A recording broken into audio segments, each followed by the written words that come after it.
బుక్మేట్కి స్వాగతం. ఈరోజు బుక్మేట్లో మనం చెప్పుకోబోయే కథ పేరు నాన్న.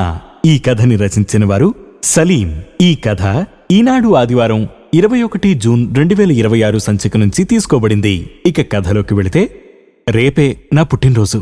రేపటితో 68 ఏళ్లు పూర్తయి 69లోకి ప్రవేశిస్తాను. కాలం ఎంత వేగంగా దొర్లిపోతోందో. నిన్నగాక మొన్న ఉద్యోగంలో చేరినట్టు, నిన్నగాక మొన్న పెళ్లైనట్టు, నిన్నగాక మొన్న శ్రీలేఖ పుట్టినట్టు ఉంది. శ్రీలేఖకి అప్పుడే 40 ఏళ్లు వచ్చేశాయి. నేను ఉద్యోగ విరమణ చేసి 8 ఏళ్లు. నా భార్య అపర్ణ చనిపోకుండా ఉంటే జీవితం మరోలా ఉండేదేమో. కొండచిలువ పరిష్వంగంలాంటి ఒంటరితనంలో ఊపిరాడకుండా విలవిల్లాడే శిక్షను అనుభవిస్తూ ఎన్నాళ్లు జీవితం ఎంత నిస్సారంగా ఉందో. శ్రీలేఖ పలకరిస్తూ ఉన్నా బావుండేది. ఎడారిలో ఓయాసిస్సులా సేద తీర్చుకునేవాడిని. పెళ్లి చేసుకుని తను అమెరికా వెళ్ళిపోయాక మాట్లాడ్డం మానేసింది. రోజుకొక్కసారైనా వాళ్లమ్మతో మాట్లాడేది. రిటైర్ అయి నేను ఇంట్లో ఉన్నానని తెలిసినా నాన్నకివ్వు మాట్లాడతాను అనేది కాదు. కొడుకు పుట్టాక వాళ్లమ్మకు వీడియో కాల్ చేసి తన కొడుకుని చూపిస్తూ మాట్లాడేది. తను హైస్కూల్ చదువులకు వచ్చినప్పటినుంచి నాతో ప్రచన్న యుద్ధం చేస్తున్నట్టే ప్రవర్తించేది. ఎంత ఆలోచించినా కారణం అర్థమయ్యేది కాదు. ఇంజనీరింగ్ ఫైనల్ ఇయర్లో ఉన్నప్పుడు అపర్ణను కూడా అడిగాను. ఏమోనండి, నాకు తెలీదు, దాన్నే అడగండి అంది. అడగాలంటే భయం, ఏమంటుందోనని. నా చిన్నప్పుడు నాన్నంటే భయం. నాన్న అదుపాజ్ఞంలో ఒద్దికగా బందీ అయిన బాల్యం నాదే. ఇప్పుడు నా కూతురికి భయపడాల్సి వస్తోంది. చిన్నప్పుడు తండ్రికి భయపడి పిల్లలు పెద్దయ్యాక వాళ్లకు భయపడుతున్న తరం మాది. కాలంలో ఎంత మార్పో. గుండెపోటుతో హఠాత్తుగా చనిపోయేనాటికి నా భార్య వయస్సు 57 ఏళ్లు. అమెరికా నుంచి శ్రీలేఖ తన భర్తతో పిల్లలతో కలిసి వచ్చింది. కర్మకాండలు ముగిసే వరకు ముభావంగానే ఉంది. మాట్లాడకున్నా పర్వాలేదు. తన చూపు కూడా ఎంత ఇబ్బంది పెట్టిందో. ఇక దాన్ని తట్టుకుని బతకడం దుస్సాహసమనిపించి తనకి నా మీదున్న కోపానికి కారణమేంటో అడగడానికే నిశ్చయించుకున్నాను. వాళ్లు తిరిగి అమెరికాకు ప్రయాణం అవ్వడానికి ఒకరోజు ముందు శ్రీలేఖతో మాట్లాడే అవకాశం దొరికింది. అల్లుడు పిల్లల్ని తీసుకుని బయటికెళ్లాడు. శ్రీలేఖ సూట్ కేసుల్లో బట్టలు సర్దుకుంటోంది.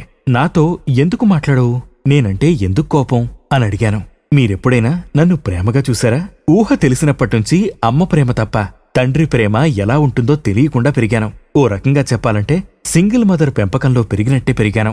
ఒంటరిగా అమ్మ నా కోసం, నా చదువు కోసం ఎంత కష్టపడిందో నాకు తెలుసు. మీరెప్పుడైనా నా గురించి పట్టించుకున్నారా? కోపంగా అంది. నాకు నోట మాట పెగల్లేదు. నేను తనని ప్రేమించలేదా? నాకు పిల్లలంటే ఎంతిష్టమో నా భార్యకు తెలుసు. ఒక్కగానొక్క కూతురు. ప్రాణం కన్నా మిన్నగా ప్రేమించాను కదా. కూతురు మీద ప్రేమలేని తండ్రులు ప్రపంచంలో ఎక్కడైనా ఉంటారా? నువ్వంటే ప్రేమ లేకపోవడమేంటి శ్రీ?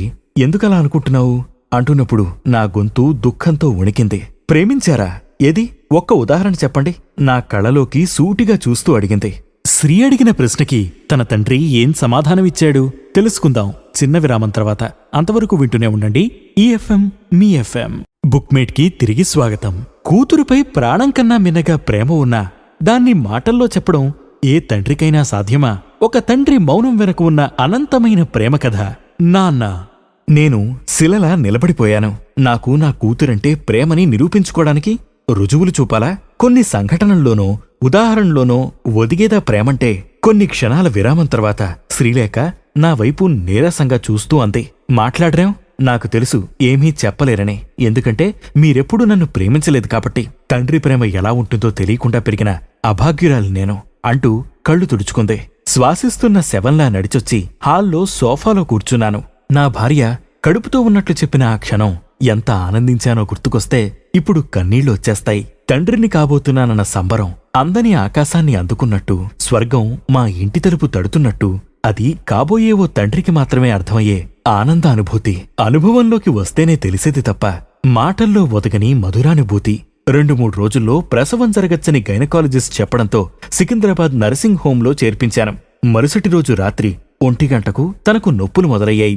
నర్సులు గైనకాలజిస్టులకి ఫోన్ చేసి అపర్ణని డెలివరీ రూంలోకి తీసుకువెళ్లిపోయారు. మరో అరగంటకు గైనకాలజిస్ట్ వచ్చింది.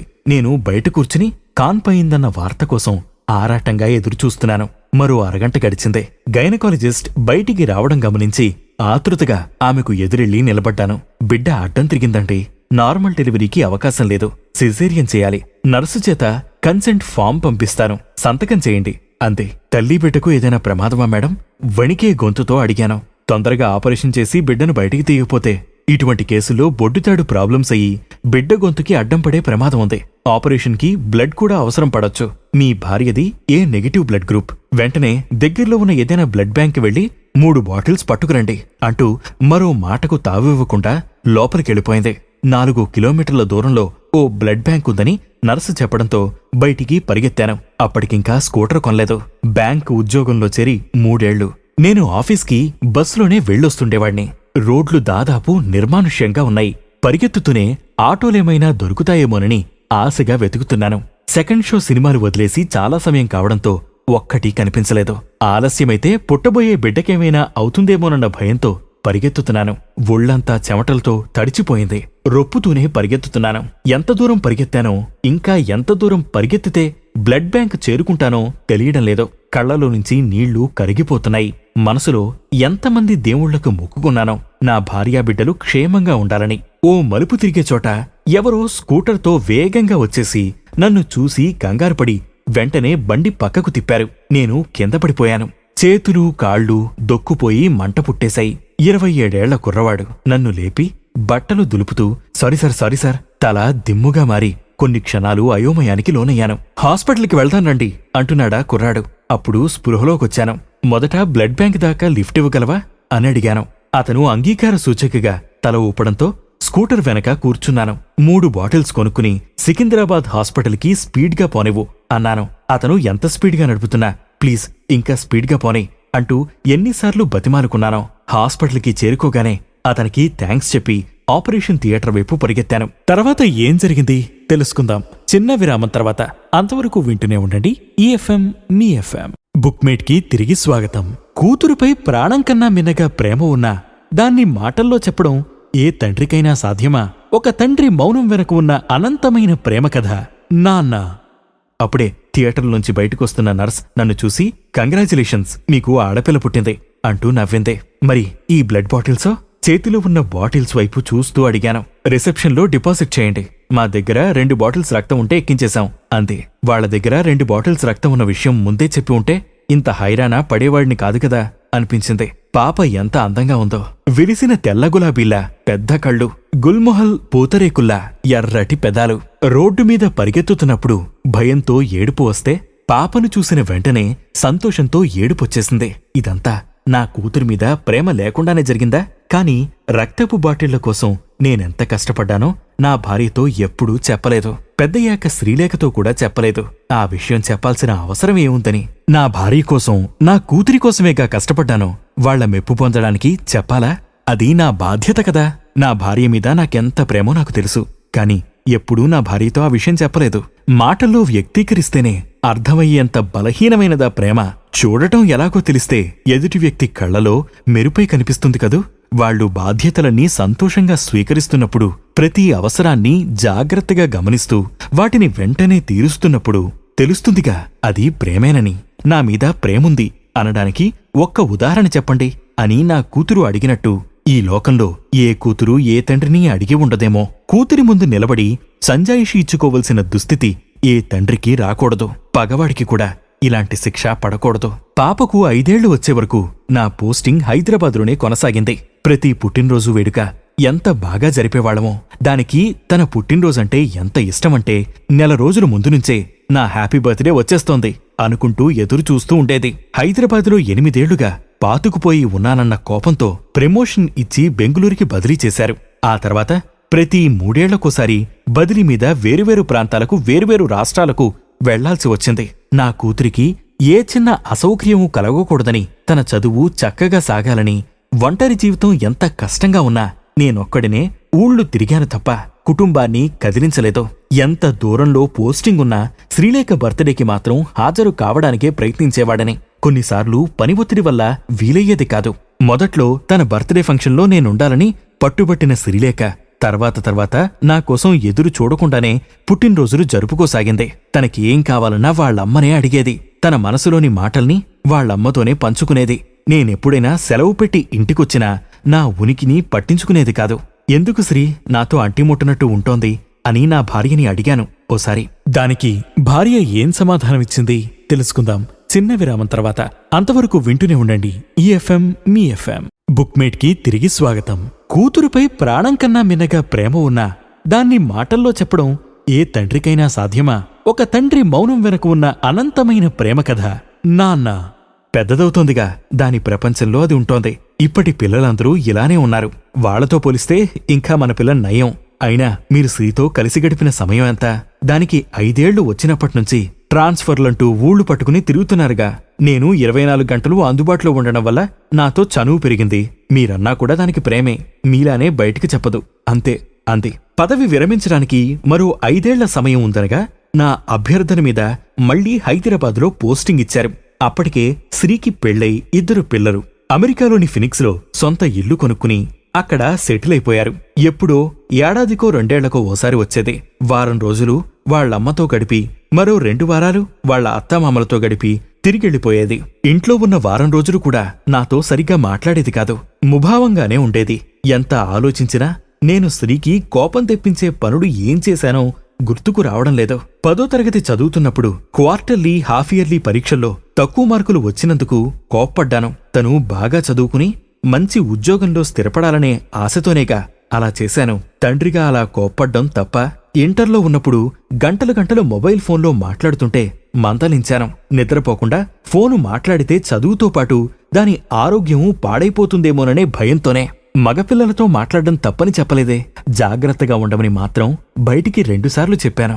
నిజమే, తన పుట్టినరోజు వేడుకలకు పని ఒత్తిడి వల్ల వెళ్లలేకపోయిన సందర్భాలు చాలానే ఉన్నాయి. చిన్నతనంలో అలిగి కూర్చునేది. పెద్దయ్యాకైనా నా పరిమితులన్నీ అర్థం చేసుకోవాలిగా.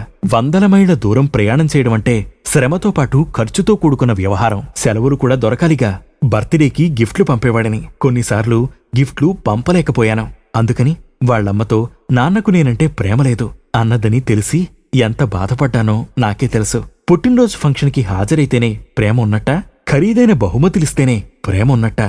ఇలాంటి చిన్న చిన్న కారణాలతోనే నాకు తనంటే ప్రేమ లేదని నిర్ధారించుకుని నా మీద వ్యతిరేకతని పెంచుకోవడం న్యాయమా? ఇవే ఆలోచనలతో రాత్రి నిద్రపట్టలేదు. రేపైనా అమ్మాయి నుంచి పుట్టినరోజు శుభాకాంక్షలు నాన్న అంటూ కనీసం మెసేజ్ అయినా వస్తుందనే ఆశ. వస్తుందా? తండ్రి ఆశించినట్టు కూతురు నుంచి మెసేజ్ వస్తుందా? తెలుసుకుందాం చిన్న విరామం తర్వాత. అంతవరకు వింటూనే ఉండండి ఈఎఫ్ఎం, మీ ఎఫ్ఎం. బుక్మేట్కి తిరిగి స్వాగతం. కూతురుపై ప్రాణం కన్నా మిన్నగా ప్రేమ ఉన్నా దాన్ని మాటల్లో చెప్పడం ఏ తండ్రికైనా సాధ్యమా? ఒక తండ్రి మౌనం వెనక ఉన్న అనంతమైన ప్రేమ కథ నాన్న. శ్రీకి 2 ఏళ్ల వయసున్నప్పుడు బాగా జబ్బు చేసింది. నర్సింగ్ హోంలో చేర్పించాను. పాప కండిషన్ సీరియస్ గానే ఉంది. 24 గంటలు గడిస్తే గాని ఏమీ చెప్పలేం అన్నాడు డాక్టర్. అతనలా అనగానే నా గుండె జారిపోయింది. భయం పట్టుకుంది. నా కూతురికేమైనా అయితే నేను తట్టుకోగలనా? లేదు, మీ కాళ్ళు పట్టుకుంటాను, నా కూతుర్ని ఎలాగైనా బతికించండి అంటూ కన్నీళ్లతో వేడుకున్నాను. భగవంతుడి దయవల్ల దానికి జబ్బు నయమైపోయింది. ఈ విషయం కూడా నేనెప్పుడూ అపర్ణకి గాని శ్రీకి గాని చెప్పలేదు. ప్రేమ ప్రచారం చేసుకునే విషయం కాదుగా. తండ్రి ప్రేమను అర్థం చేసుకోవాల్సింది పిల్లలే కదా. మనం చెప్పినా నమ్ముతారా? అయినా ఎందుకు చెప్పాలి? పిల్లల నుంచి ప్రేమను ఆశించి చెప్పాలా? అడిగితేనే దొరికేదాన్ని ప్రేమంటారా? పూలలోని మృదు పరిమళాల వల్లే అది సహజంగా ఏర్పడాలి కదా. దానికి 5 ఏళ్లున్నప్పుడు స్కూల్లో పరిగెత్తుతూ పడిపోయింది. మెట్టు అంచుకి తల తగలటం వల్ల చిన్న రక్తం కారుతోందని ఫోనొస్తే ఎంత ఆందోళన పడ్డానో నాకే తెలుసు. 4 కుట్లు వేయాల్సి వస్తుందని, తల కాబట్టి మత్తుమందు ఇవ్వడానికి అవకాశం లేదని డాక్టర్ చెప్పినప్పుడు ఆ బాధకు ఎలా తట్టుకుంటుందో నా చిట్టి తల్లి అనుకుంటూ ఎంత వేదన చెందానో. 2 నర్సులు దాన్ని కదలకుండా గట్టిగా పట్టుకున్నాక డాక్టర్ కుట్లు వేస్తున్నప్పుడు అది పెద్ద పెద్దగా కేకలు పెడుతూ ఏడుస్తుంటే ఆ బాధంతా నా గుండెల్లోనే ప్రతిధ్వనించింది. ఇంక తట్టుకోవడం నా వల్ల కాదనిపించింది. బాత్రూంలోకి వెళ్లి ఎంతసేపు ఏడ్చానో. అపర్ణకు తెలిస్తే బాధపడుతుందని మొహం కడుక్కుని బయటికొచ్చేశాను. బదిలీల మీద వేరే ఊళ్లలో ఉద్యోగం చేస్తున్నా ప్రతిరోజు అది ఎలా ఉందో అపర్ణని అడిగి కనుక్కుంటూ నిద్రపోయేవాడిని. దాని ప్రతి అవసరాన్ని తీర్చాను కదూ. తను కోరుకున్న ఇంజనీరింగ్ కాలేజీలోనే తనకిష్టమైన బ్రాంచిలోనే చేర్పించి చదివించాను కదూ. దానికి పెళ్లిడొచ్చినప్పుడు హైదరాబాద్ సంబంధాలనే వెతకడానికి కారణం ప్రేమేగా. పెళ్లైనా అది హైదరాబాద్లోనే కాపురం ఉంటే మా కళ్ళెదురుగా ఉంటుందని ఆశపడ్డం ప్రేమ వల్ల కదా. సీతాదేవి అగ్నిలో దూకి పునీతైనట్లు ఏ నిప్పులు గుండంలో దూకి నా ప్రేమను రుజువు చేసుకోవాలో తెలియటం లేదే. తను అబ్బాయిని ప్రేమించిందని, అతను అమెరికాలో సాఫ్ట్వేర్ ఇంజనీర్గా పనిచేస్తున్నాడని చెప్పినప్పుడు పెళ్లయ్యాక తను దూరంగా వెళ్లిపోతుందన్న బాధని మనసులోనే దాచుకుని అది సంతోషంగా ఉంటే చాలనుకుని ఆ అబ్బాయితోనే పెళ్లి చేయడం నా ప్రేమకు నిదర్శనం కాదా? నా స్వగతంలో అయినా ఇలా సంజాయిషి ఇచ్చుకుంటుంటే సిగ్గనిపిస్తోంది. తండ్రి తనకు దూరంగా అక్కడెక్కడో అవస్థలు పడి సంపాదిస్తోంది తమ కోసమే అని, అందులోనే ప్రేమ దాగిందని ఈ పిల్లలకు ఎప్పుడు అర్థమవుతుందో. తెల్లారింది. నాకు పుట్టినరోజు శుభాకాంక్షలు తెలుపుతూ ఎవరినుంచో ఫోన్లు, మెసేజులు రావడం మొదలైంది. ఆ మెసేజుల్లో తన కూతురు పంపిన మెసేజుందా? తెలుసుకుందాం చిన్న విరామం తర్వాత. అంతవరకు వింటూనే ఉండండి ఈఎఫ్ఎం, మీ ఎఫ్ఎం. బుక్మేట్ కి తిరిగి స్వాగతం. కూతురుపై ప్రాణం కన్నా మిన్నగా ప్రేమ ఉన్నా దాన్ని మాటల్లో చెప్పడం ఏ తండ్రికైనా సాధ్యమా? ఒక తండ్రి మౌనం వెనక ఉన్న అనంతమైన ప్రేమ కథ. నాన్న. నాతో పాటు పనిచేసిన వాళ్ల దగ్గర్నుంచి, బంధువుల నుంచి, స్నేహితుల నుంచి, శ్రీ నుంచి వస్తుందేమోనని ఎంతలా ఎదురుచూశానో. ఫీనిక్స్ కి ఇక్కడికి సరిగ్గా 12 గంటల వ్యత్యాసం ఉంది. ఇక్కడ సాయంత్రమైతే గాని అక్కడ ఉదయం కాదు. అందుకే మెసేజ్ సాయంత్రానికి వస్తుందని ఆశ. రాత్రి 10 దాటినా రాలేదు. 11 వరకు ఎదురుచూసినా రాలేదు. ఇక రాదని అర్థమైపోవడంతో నిరాశ కొండచిలువులా నన్ను చుట్టేసింది. బలంగా పిండేసాగింది. నా మీద ప్రేమ ఉందని చెప్పడానికి ఒక్క ఉదాహరణ చెప్పండి అని శ్రీ అడిగినప్పుడు చిన్నపిల్లని బుజ్జగించి నచ్చచెబుతున్న ధోరణిలో నేను చెప్పిన 4 మాటలు తనకు గుర్తున్నాయో లేదో. ఎందుకు గుర్తుండవు? ఎటొచ్చి సరిగ్గా అర్థమై ఉండవు. అర్థమైతే ఇలా ప్రవర్తించదేమో. నాకు నువ్వంటే చాలా ప్రేమంది. కాని దాన్ని ఎలా నిరూపించుకోవాలో ఈ అమాయక తండ్రికి అర్థం కావడంలేదు తల్లి. సరే, నాకు నీమీద ప్రేమ లేదని అనుకుందాం. అయినా తండ్రిగా నా ప్రతి బాధ్యతని సక్రమంగా నిర్వర్తించాను కదా. నీ తిండికి, బట్టలకు, చదువుకు అవసరాలన్నిటినీ సమకూర్చాను కదా. నువ్వు కోరుకున్న వాడితోనే పెళ్లి జరిపించాను కదా. నువ్వు అమ్మా సుఖంగా సంతోషంగా ఉండాలనేగా ఎక్కడెక్కడికో బదిలీ అయినా అక్కడికెళ్ళి ఉద్యోగం చేశాను. పోనీ నాది ప్రేమ కాదు, బాధ్యతలే అనుకో. ఇప్పుడు నువ్వు కూడా తిరిగి నీ బాధ్యతను నెరవేర్చుకోవాలిగా. నన్ను నువ్వు పోషించనక్కర్లేదు. నాకొచ్చే పెన్షన్ నా అవసరాలకు సరిపోతుంది. కనీసం నెలలో ఒక్కసారైనా ఎలా ఉన్నావు నాన్నా అని పలకరించు చాలు. ఏ పండక్కో పబ్బానికో శుభాకాంక్షలు నాన్నా అంటే చాలు, సంతోషపడిపోతాను అన్నాను. శ్రీ మొహం తిప్పుకుని వెళ్ళిపోయింది తప్ప సమాధానమేమీ చెప్పలేదు. నేనన్న మాటల్లో ఆర్తి, ఆవేదన తనకెప్పుడైనా అర్థమవుతాయా? కూతురు వేసిన ఈ శిక్షను మోస్తూ అప్పటి వరకు నేను బతుకుంటానా? కన్నీళ్లు బొట్టు బొట్టు కారిపోయాయి. గోడమీద వేలాడదీసి ఉన్న క్యాలెండర్ గాలికి కదులుతూ శబ్దం చేస్తుండటంతో ఆలోచనలకు అడ్డుకట్టపడింది. కళ్ళు తుడుచుకుంటూ క్యాలెండర్ వైపు చూడగానే చప్పున గుర్తొచ్చింది.